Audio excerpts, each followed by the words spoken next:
Hello and welcome to Growing Tech Fast, the condensed podcast in which we discuss growing tech startups for those who have grown them. Today, I'm delighted to be joined by Nikolaus Kimla. So Nikolaus is CEO at Pipeliner. So Pipeliner is an innovative sales CRM solution. Previous to Pipeliner, Nikolaus founded and ran other software companies, including Risk Intelligence Platform, which was eventually acquired by Thomson Reuters. So thank you so much for joining me today. Welcome to the podcast. Well, thank you for having me. Happy to join. Great. So I guess to start with, please, could you just tell me a bit about you and your background and your journey through the IT software space up to now, I guess? Yeah, well, thanks a lot. So basically, first of all, I am right now living in the US in Los Angeles. Originally, I'm from Austria, Vienna. I'm right now more than 10 years already in the States, and in my age, when I was over 50 years old and immigrated to the States, normally people very often retire or not at this age, but they go slowly into retirement. Yeah, so I started from scratch zero to a new project because I realized that something fundamentally has to change in the CRM space. We had a very good, as you mentioned it, successful past in developing software. And so that gave me the confidence to come to the States and build the company from scratch zero. So I'm really a veteran. I'm right now almost 30 years in the IT industry, and I was originally working with Apple and brought Apple computers to the universities in Europe, in Austria, and in other parts, and so I've learned a lot in that area that I realized software is the future. As we see right now, we have in GitHub more people are joining on a regular basis daily than other growth rates that we can see around the world. And the interesting thing is that the software in itself is changing our lifestyle completely. It's amazing how much our lives have revolutionized to the IT, and we have to learn to live with the IT. Otherwise, even this talk right now would not happen. Yeah, we could not talk if that is a couple of years ago not possible. It would be imagine 10 years ago the technology was not there, the bandwidth was not there to have live sessions, and so my background is really in the IT since many years, and I think it's right now an amazing thing what can happen to software and how we can revolutionize the industries. Yeah.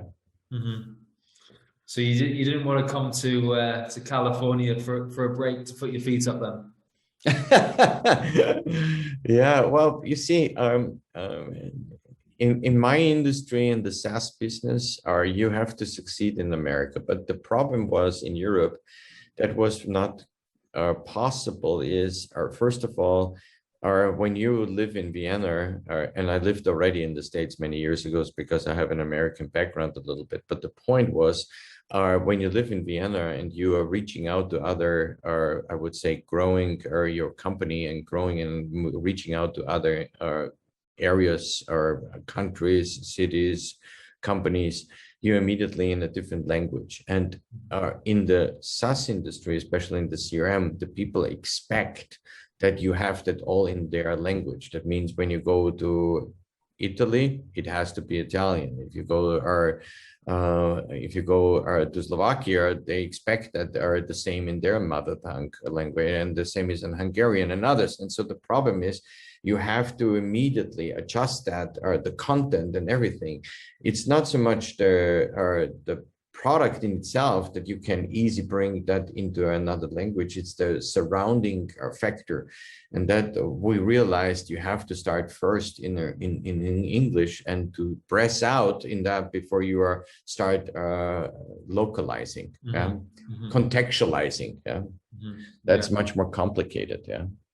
It needs a lot of money, and we have decided to go a different route, and this was for us important that we are focusing on building our own company and not so much are bringing our big American investors in. Yeah, so we are really bootstrapping. Yeah, it's much tougher, to be honest. Yeah, but it's much more healthier.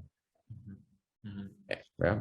Yeah, so yeah, it's interesting that the people that are doing that bootstrapping stuff, it's less common, like you said, but it's people in my industry. Oh my goodness, we are really very different to most of my investors, so that are your people there listening to the podcast gets an idea. In my industry, the average is about almost 100 million on funding.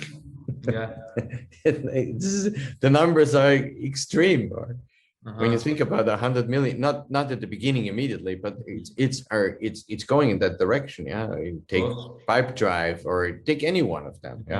Yeah, 60. Yeah, but it's like you said, the people that I speak to, like you, who advocate, maybe a slower and maybe more stable approach. Like, it's a very conscious decision. Like they that's what they want to do. They wouldn't have it any other way. Yes, and it's so interesting. It's definitely the tougher way, yeah. Because you see, you're much more sweating very often. Are in the early days on liquidity, on cash flow positive, and stuff like that. And you have to learn to balance better, because you have not. You see, the difference is, you have to understand, when you are protecting your ownership in that area, and the money that you're spending, you are twice thinking before you invest in some possible projects or marketing activities or events, whatever it is. Is that really helping me, or is that just another project? And most of the learning curves is interesting coming to failures. We learn in life mainly to failures and not to our success. And in that moment, it's so interesting when you learn to your failures. If you make big failures, it costs big money. Think about, so many industries have right now been a very good example how fast you can be gone. Take, for instance, when I was 20 years ago in the IT industry, and with Apple and others, we had basically BlackBerry. Do you know any person who's using BlackBerry today? Don't think so. So it's gone, and they were market leader. Or Nokia, yeah. Or take Kodak. Well, even they invented the digital camera and were extinct. Yeah, it's amazing how fast it can go. Yeah, so you have to be careful. We hear only the very few successful stories. Yeah. Absolutely. Yeah. Well, tell us then about Pipeliner, and how you guys are fitting into that CRM space, and how you guys are helping people. First of all, I realized, and maybe you can see in the background, are a lot of very distinguished, intelligent people. Some of them maybe are well known, like Schumpeter or Hayek, Nobel Prize winners. But that's the Austin School of Economics, and I realized that our sales are, especially when you think about today, sales is one of the most important jobs in a society. This is what the people don't understand and forgot. And I realized that in the IT industry, the tools that had been in the market, or when we started, were all made not for the individual salesperson. It was made for the sales management. I'm not saying it's wrong, but we felt it's more important how you enable and equip the salesperson. And when you equip and enable the salesperson, the manager gets automatically what he's longing for, the data that he needs, to make decisions. But I wanted to create a system, what we have done, that it's that transparent that the salesperson sees the same data as the sales manager. So there's no things hidden. And then I realized salespeople are tremendously important in the area of our making not only connections, because when you sell something, you create basically wealth. Yeah, you create a value to the buyer, and the buyer gives you money, and that means in that moment there is an exchange, and trade or sales, however you called it, has through that, as the Austrians behind me is saying, a peacekeeping component. When I realized that intellectually, what does that mean?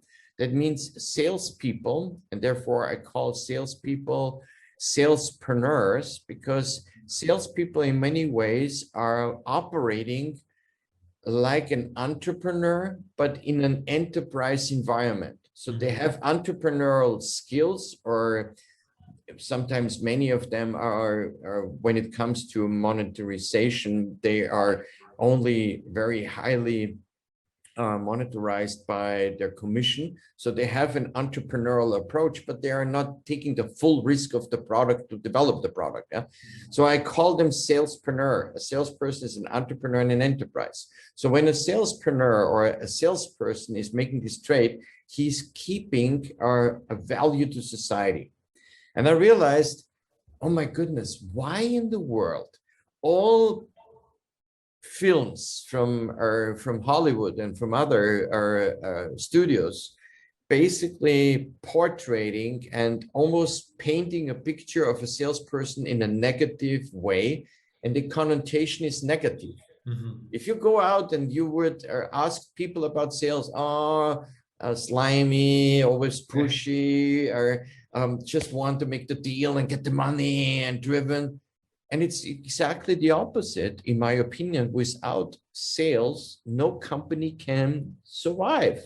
It's all about that. And instead of that, we have discredited the profession of sales, and there is not so many really good education programs out there. There's a few, but not really, compared to the society that 1/3 of the population, the working population, is ending up in a sales job. Yeah. And for me, this importance, especially in times right now, where we have in Europe a very difficult situation right now with the Russian invasion.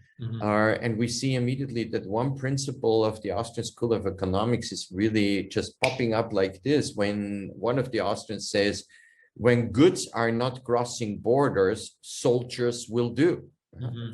So sales has a peacekeeping component. And then I realized, oh, wow, salespeople are not only wealth creator, they are peace producer. So why that someone is doing good for the society, discredit them? Why we are not cherish them? And then I realized there's one workforce in the world that every person loves, and they never discredit them. And the character and what they do is in a symbiotic environment that everybody would agree and everybody's a fan. And that's the firefighters. And it's so interesting to me. You see, the firefighters are helping. Sales is similar. Firefighters helping to save your house or your buildings. Salespeople at the end save society. I'm not saying they're the savers, but they're building a safe environment. And if the middle class is gone, gosh, what we have, then we have a lot of rich people, because money is, when you have a lot of money, it's easier to make the next money. Take, for instance, Bill Gates. I'm not against that, what he's doing. And so I don't want to go into the topic that some people are right now speaking about that. I'm just saying Bill Gates, many, many years ago, as you remember, brought his whole money in a foundation. I think it was about 53 billion, whatever. Yeah. And then Warren Buffett also joined and stuff like that. But anyhow, today he has 130 billion. So you see, even if you give it away, it's getting more. Yeah.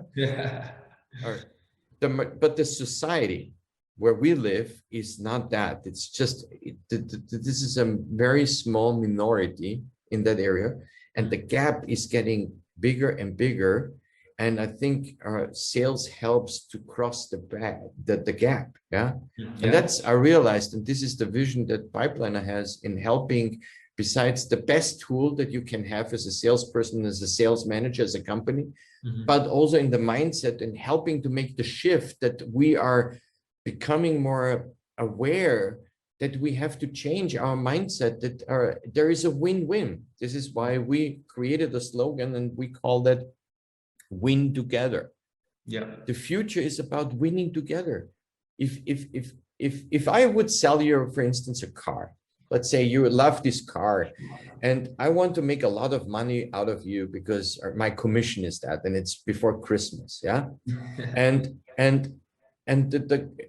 you want to buy this car, but you know there is a part of a commission that is a little bit too much for you, and you realize you could get a little bit of discount.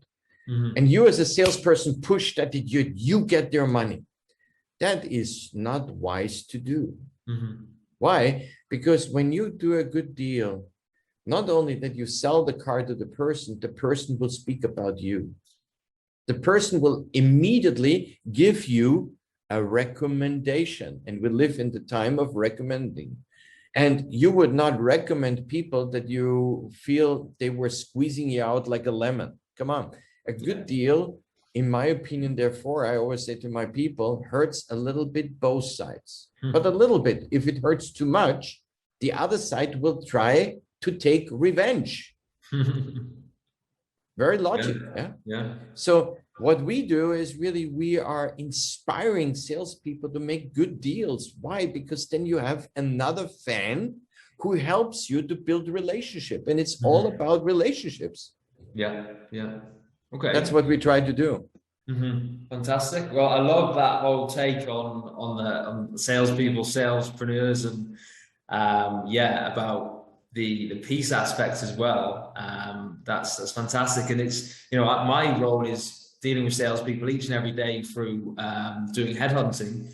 And absolutely, there is that stereotype, isn't there? And I think that we need to, see some changes there. But absolutely, I love that take. See, for instance, there is some people say a war is good for the economy. What a bullshit idea is that? Really? How stupid you can be even saying that? First of all, you ruin infrastructure, you ruin lives of people, and even the rebuilding are costly and sometimes not so efficient. And even that, what a crazy idea to have that. Instead of thinking like a bazaar, all of us would love sometimes to go to a bazaar, like, in Turkey or in other places in there. And you go there, and what you were in the old days, we were doing, you were drinking a little bit our hot tea, and you were eating a little bit, and then you were exchanging. And it was always there that the people were engaging in relationships. And I think I know in B2C, it's hard. I know that out of the algorithms, and you want easy to go Amazon and you get your package and it's easy and simple. But in the sales, in the real sales where people have to talk, we need to build again relationships. We're humans. We need to build that. And if that is not a win-win, then what it's all about, what kind of world we are creating. I feel it's crazy what some people are thinking. Yeah, agreed. It's not about profit. At the end of the day, let's say you make a lot of profit. Who you share the profit when nobody wants to be with you because you're an asshole. Yeah, it's true. Well, I think there's probably people out there that are in that situation. But okay, cool. Well, yeah, completely agree with that. And I think tactics are changing with sales guys as well, right? So, it's definitely, mainstream to have that consultative relationship building approach right now, at least in software sales, I'd say, which is hopefully slowly changing that stereotype that we talked about there. And I think to add to that, to the consulting side, you see, many people say today you don't need any longer, even in B2B, so many salespeople. I would disagree with that completely, because all our software system, take any one of them, is getting more and more complex, and there is many competitors. So you cannot go to all of this. You need people that explain to you, not only how the features works. Okay, features is easy, but what is the business driving, and how can the business help? How can the software help your business to drive more, to be efficient and effective? Yeah, and therefore you need a person, who is start thinking in the industry. You need people to do that for you. Yeah, and I think if you have a lot of time, you can figure that all out by yourself. But who has this time? You would need in a mid-sized company a whole team to compare everything and doing that. So there is some form where you need this interaction, and where you are building the trust. Can I trust this person that he tells me what the software can do? Because you see, here kicks in that what you tell them is intangible. It's not visible, it's intangible. And in the implementation in your company, it becomes tangible. When it becomes tangible, then it has to produce results. When it produces the results, you're happy. You say, wow, this has brought me this. Yeah, it works. It really, if it's not, then it backfires. So the salesperson has the important job to do to convince the customer, the prospect, to make what is intangible for him tangible to his arguments in all the different areas of how it's onboarding, how it is this our implementation, how is the training, how is the security and everything, to make it alive for the person who buys. Does it make sense? Yeah, of course. And this is what human interaction is. Because you buy what you like, isn't it? You buy what you trust. And who. Yeah, exactly. Yeah. And I feel salespeople is the most interesting job. And we should value these people much higher, and not always looking down on them and saying, oh, if you not have made anything in your life, you end up in sales. Yeah. What a bullshit idea is that? Yeah. Particularly when they're probably making more money than the people that are saying that. So Exactly. Yeah. Okay. Well, I think, time's nearly up, but I'd love to get your perspective on one last thing. Obviously, we talked around sales there and people's impression of salespeople and that as a career. So for me, I work with these guys in terms of finding them great roles and work with companies finding their sales teams and helping them grow their teams. Right now, as you probably know, there's a candidate shortage out there, a bit of a talent shortage, maybe very high demand at least. So what are your thoughts on this? Like, what are you seeing? And do you think there's anything that we should be doing to, whether it's grow and nurture talent or just to attract existing talent? Like, what are your thoughts there? Yes, I think everything in life is a result of the impact that it had before. When you see, when you go right now to, let's say, a high school, or after, let's say, our junior high school, or seniors, before they really move into college, or going to the university in Europe, But the point is, when you interview these people, and I was that's a couple of years ago, but I was invited to speak in a conference, and I was in front of around 1,000 young people. And I asked them, raise your hand if you want to be a lawyer.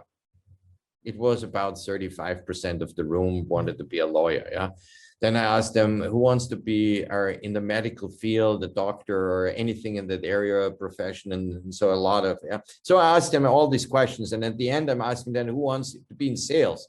It was not even 3%. Why? Because the negative connotation is so high that we have not so many people who wants even to go into this profession. Besides that, we have not so much very good education. We have a lot of marketing courses on all the universities. Tell me where you have a master degree in sales.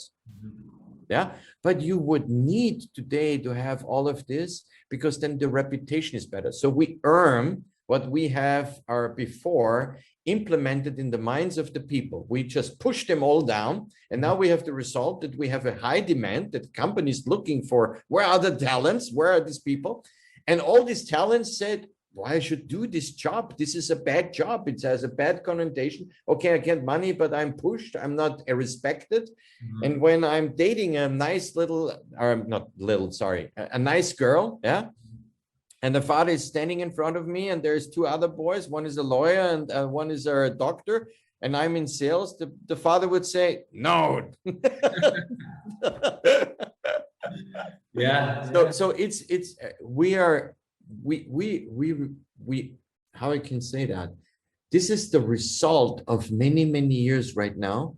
And we have therefore to change the environment, not with the existing salespeople, with the people, the younger generation, to turn around the mindset and painting a positive picture, because then people will start and saying, this is a nice profession, what it is.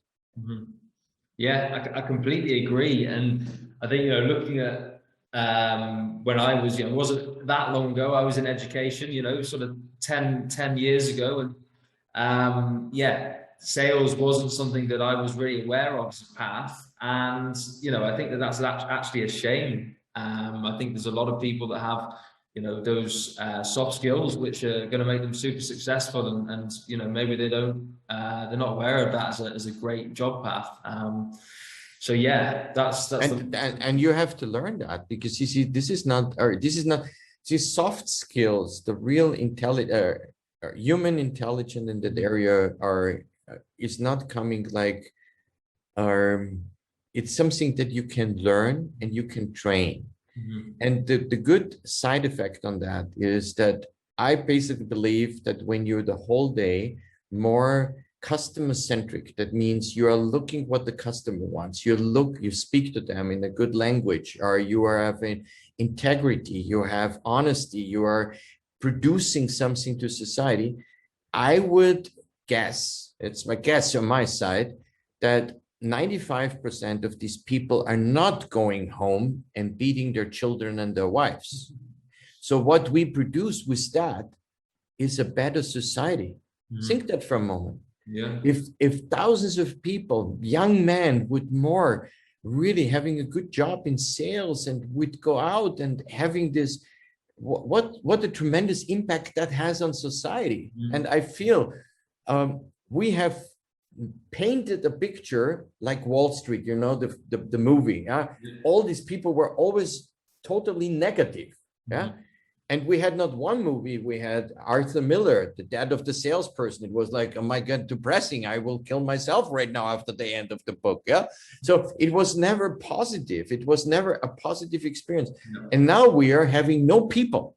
There's really less talent out there. I think you can testify for that. And we would need to create right now an environment where we help them. That's what I would love to do. And I'm working with that, with the university, for instance, with our DePaul in Chicago.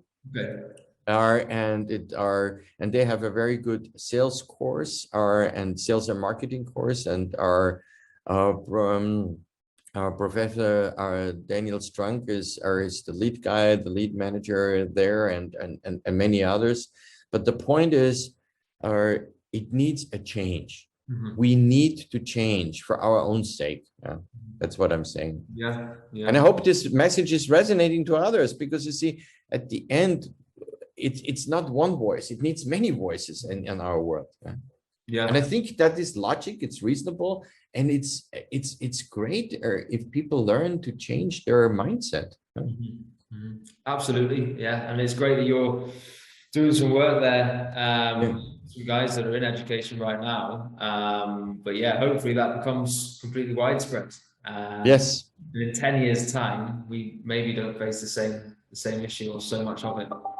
That would be a great. Good. Well, I think that's all we've got time for today. But thank you so much again, Nikolaus. It's been a pleasure having you, and yeah, great. Thanks, Jacob.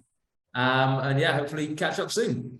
Yes, all the best. Thank you for being on the podcast. Have a great day. Bye. See you.